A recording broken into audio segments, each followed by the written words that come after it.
A part of the Italian neorealism movement and known for its cinematic characteristics, long shots, and mise-en-scenes throughout the film, Francois Truffaut's The 400 Blows is one of the most intensely touching stories ever made about a young adolescent. This movie tells the heartbreaking story of Truffaut's childhood life, growing up with parents who barely even give him so much of a sideways glance. Antoine is a boy who has difficulty at school and at home and growing up in 1950s Paris, France. His teacher is seemingly unfair and harsh, while his mother is cold and demanding. After skipping school with his best friend Renee and lying about it, he runs away and begins a downward spiral. Today I'm going to be talking about this mise-en-scene from the film and how it moved the story along.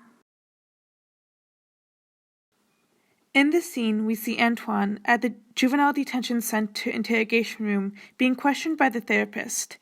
This scene is also distinctive of the static shot of Antoine and only a voiceover of the therapist.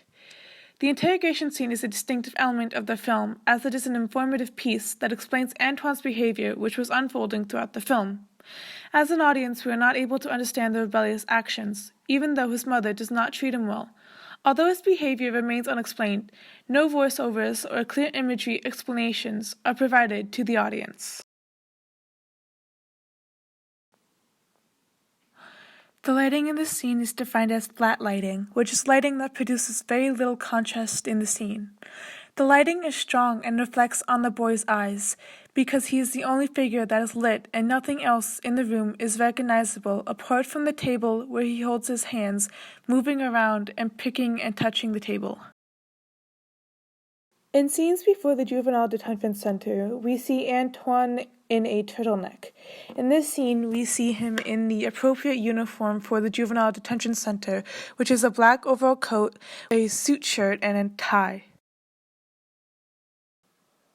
The acting of Jean-Pierre Léaud is not only convincing, it seems like he is not acting but being himself and the character Antoine Doinel.